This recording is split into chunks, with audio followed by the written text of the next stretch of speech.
नमस्कार दोस्तों, स्वागत है आपका जीके की पाठशाला में। और आप पढ़ रहे हैं आशा मैम के साथ जीके की पाठशाला, और उसमें पढ़ रहे हैं आप हिस्ट्री। तो दोस्तों, अब फाइनली दिल्ली सल्तनत के सारे वंशों के बारे में हमने पढ़ लिया है। थोड़ा सा आज का ही बस चैप्टर रह गया है जो हमने पढ़ना है, और उसके बाद हम पढ़ेंगे मुग़ल साम्राज्य के बारे में। ठीक है दोस्तों, उससे पहले हम मोटिवेशनल कोट सुन लेते हैं और फिर अपनी क्लास को शुरू करते हैं। मंजिल को पाना मुश्किल है, मंजिल को पाना मुश्किल है लेकिन नामुमकिन नहीं है।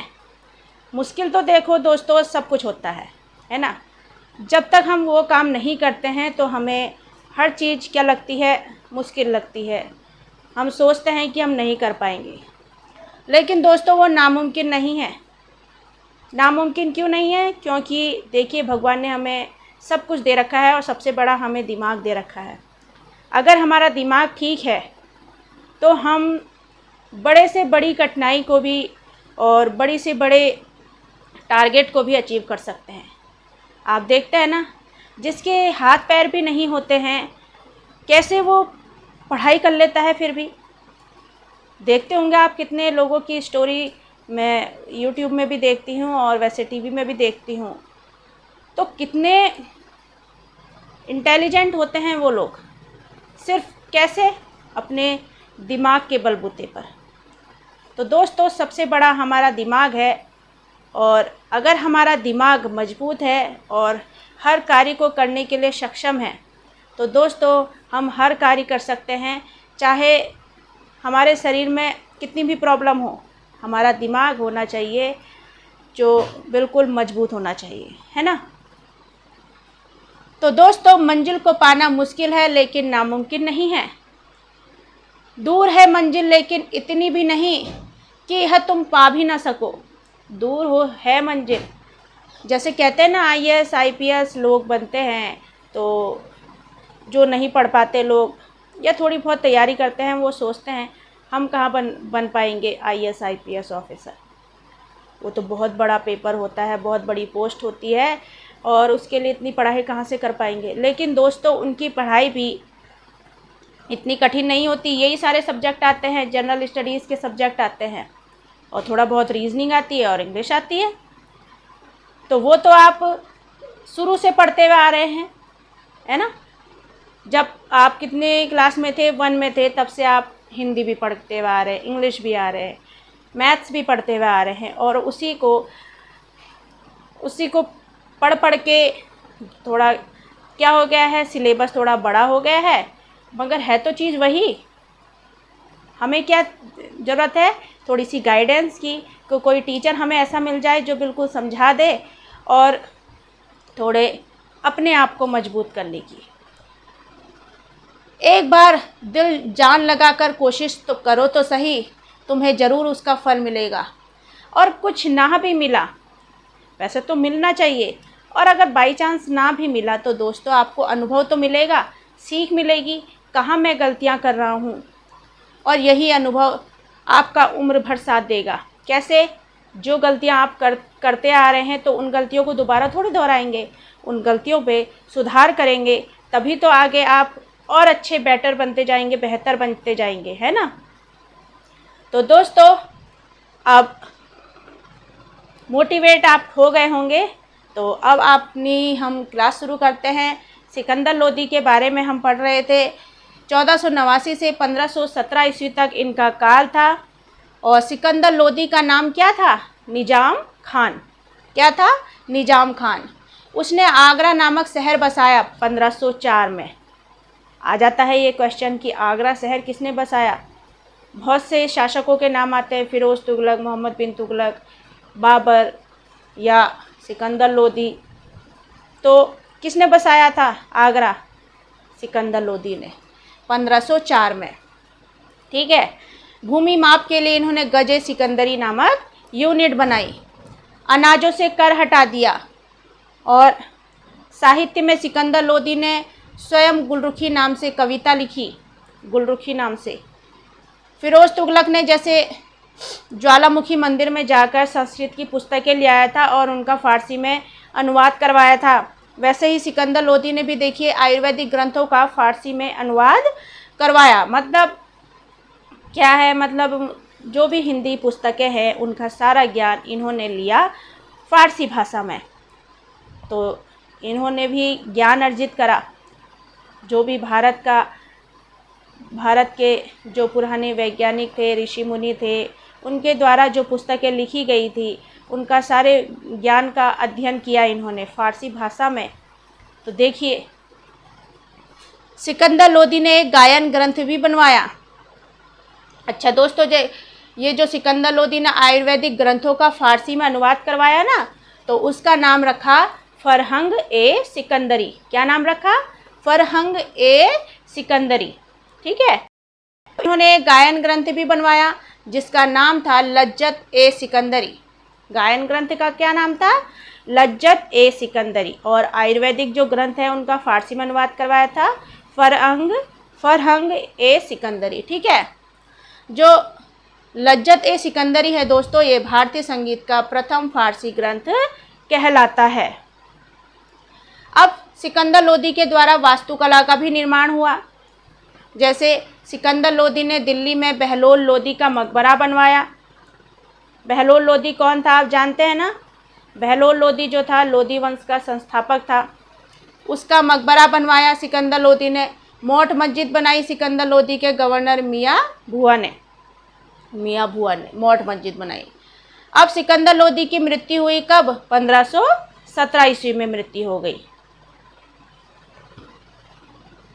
अब दिल्ली सल्तनत में लोदी वंश का अंतिम महान शासक आता है जिसका नाम है इब्राहिम लोदी। क्या नाम है? इब्राहिम लोदी, जिनका शासनकाल चलता है 1517 से 1526 ईस्वी तक। दिल्ली सल्तनत में लोदी वंश का अंतिम शासक होता है इब्राहिम लोदी। ठीक है। इनके टाइम पे दो प्रसिद्ध युद्ध हुए, एक खतौली का युद्ध और एक पानीपत का युद्ध। खतौली का युद्ध हुआ था 1518 ईस्वी में। इब्राहिम लोदी और राणा सांगा के बीच हुआ था खतौली का युद्ध। और खतौली के युद्ध में इब्राहिम लोदी हार जाता है और राणा सांगा जीत जाता है। जब राणा सांगा जीत जाता है तो फिर ये राणा सांगा जो है वो अपने संग दो और लोगों को मिलाता है, दौलत खां लोदी और आलम खां लोदी। और ये तीनों मिलकर बाबर को बुलाते हैं। इन्हें पता था कि बाबर बहुत शक्तिशाली राजा है और यह जो है हमें शासन दिलवा सकता है। और इन्होंने क्या करा? बाबर को बुलाया, भारत बुलाया, जो कि कहाँ का शासक था? काबुल का शासक था। इन तीनों की सोच क्या थी कि बाबर इब्राहिम लोदी को हराकर भारत से चला जाएगा, ऐसा इन्होंने सोच रखा था। अब बाबर भारत में ही रहकर शासन करना चाहता था। जब बाबर ने क्या करा? इब्राहिम लोदी को हरा दिया। तो कौन थे? जो दौलत खां लोदी थे और आलम खां लोदी था और राणा सांगा था। इन तीनों ने क्या सोचा था? इन तीनों ने कि जो बाबर है वो इब्राहिम लोदी को हराकर और चला जाएगा अपने काबुल। लेकिन ऐसा कहाँ होना था भाई? भारत में कोई आया है और यहाँ की हरी भरी भूमि देखकर, यहाँ के धन धान्य से भरा हमारा भारत को देखकर कौन जा सकेगा आखिर? तो बाबर का मन ही हो गया भारत में रहने का। तो बाबर भारत से वापस नहीं गया। ठीक है। अब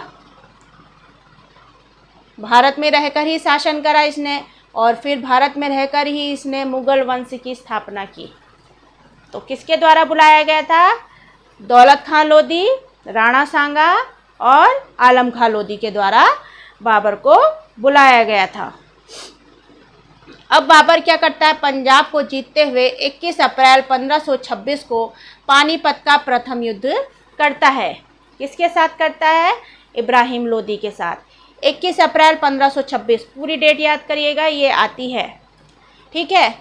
पानीपत का प्रथम युद्ध में भाग लेगा और पानीपत का प्रथम युद्ध जो होता है इब्राहिम लोदी और बाबर के बीच में होता है। और बाबर क्या करता है? युद्ध में तोप खाने का प्रयोग करता है। तोप खाने का प्रयोग करता है और इसकी सेना जो थी, बाबर की सेना, कम थी लेकिन कुशल थी, अपने कामों को बहुत अच्छे तरीके से करती थी। इसलिए बाबर ने कम सेना के साथ भी इब्राहिम लोदी को पानीपत के प्रथम युद्ध में हरा दिया और इसके बाद दिल्ली सल्तनत का अंत हो जाता है और भारत में मुग़ल साम्राज्य का शासन शुरू हो जाता है। तो देखा दोस्तों आपने कैसे हमने दिल्ली सल्तनत का पूरा वंश पढ़ लिए, जैसे गुल खिला तुग से लोदी, गुलाम वंश, खिलजी वंश, तुगलक वंश, सैयद वंश और लोदी वंश, ये सब हमने बहुत अच्छे से पढ़ लिए हैं। और जिन्होंने नहीं पढ़े होंगे वो पिछली सारी क्लासें देखिएगा, आपको सारा समझ में आ जाएगा। बहुत अच्छे से मैंने बिल्कुल ऐसे समझाया है जैसे हम बिल्कुल बातचीत कर रहे हैं, है ना। और ऐसे ही क्वेश्चन आते हैं दोस्तों। फिर जब हमारा ये हिस्ट्री का पूरा क्वेश्चन पूरा सब्जेक्ट ख़त्म हो जाएगा, फिर मैं आपको इसके वन लाइनर क्वेश्चन आंसर भी करवाऊंगी, जिससे आपकी एक पेपर की तरह पूरी तैयारी हो जाए। वन लाइनर क्वेश्चंस, है ना, और उनके बारे में आपको अच्छे से समझाऊंगी। पहले क्या है, पहले पूरा चैप्टर पढ़ना है, पहले पूरा आना तो चाहिए आपको, तभी तो आप शॉर्ट क्वेश्चन भी कर पाएंगे, है ना। इसलिए पूरा पहले मैं आपको अच्छे से डीपली पढ़ाऊंगी और उसके बाद मैं आपसे शॉर्ट क्वेश्चन भी पूछूंगी, ठीक है। और अच्छे से देख लीजिएगा, और जहाँ भी आपको कुछ कमी लग रही है तो फिर से दोबारा एक बार फिर देख लीजिएगा और अच्छे से पढ़ लीजिएगा, ठीक है। हमने कल पढ़ ही लिया था, सिकंदर लोदी का नाम निजाम खान था और उसने अपनी राजधानी आगरा बनाई 1504 में, नहीं 1506 में राजधानी बनाई, और आगरा शहर जो बसाया वो 1504 ईस्वी में बसाया, ठीक है। फिर गजे सिकंदरी इन्होंने यूनिट बनाई थी भूमि की माप के लिए, अनाजों से कर हटा दिया था, साहित्य में गुलरुखी नाम से कविताएं लिखता था, और संस्कृत की पुस्तकें लाकर उनका फ़ारसी में फिरोज़ शाह तुगलक ने जैसे अनुवाद करवाया, वैसे ही सिकंदर लोदी ने भी आयुर्वेदिक ग्रंथों का फ़ारसी में अनुवाद करवाया, जिसे फरहंग ए सिकंदरी कहा जाता है। सिकंदर लोदी ने एक गायन ग्रंथ भी बनवाया जिसका नाम था लज्जत ए सिकंदरी। गायन ग्रंथ का क्या नाम था? लज्जत ए सिकंदरी, जो भारतीय संगीत का प्रथम फारसी ग्रंथ था।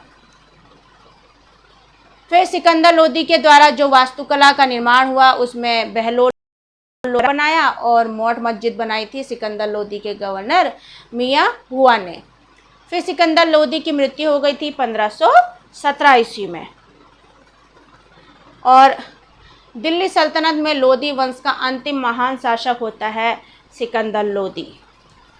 इब्राहिम लोदी आता है 1517 से ईस्वी तक यह शासन करता है और यह दिल्ली सल्तनत का अंतिम शासक होता है। ग्वालियर शासक विक्रमजीत को पराजित भी किया इसने इब्राहिम लोदी ने 1517 में, और इब्राहिम लोदी के दो प्रसिद्ध युद्ध हुए थे, एक खतौली का युद्ध और एक पानीपत का युद्ध, पानीपत का प्रथम युद्ध। खतौली का युद्ध जो हुआ था वो इब्राहिम लोदी और किसके, राणा सांगा के बीच में हुआ था, और इसमें राणा सांगा जीत गया था। फिर राणा सांगा और दौलत खां लोदी और आलम खां लोदी तीनों ने मिलकर बाबर को बुलाया कि आप इब्राहिम लोदी को हराकर उनका साम्राज्य जो है हमें दिलवा दीजिए। मगर ऐसा कहाँ होना था, बाबर तो खुद भारत को पसंद करने लग गया था, भारत का हवा पानी अच्छा लग गया था बाबर को, तो वो कैसे भारत को छोड़कर चले जाता। तो बाबर ने फिर 21 अप्रैल 1526 को पानीपत का प्रथम युद्ध किया और उसके बाद खुद ही मुग़ल साम्राज्य की स्थापना कर दी, ठीक है। कहाँ से आता है बाबर? काबुल से आता है।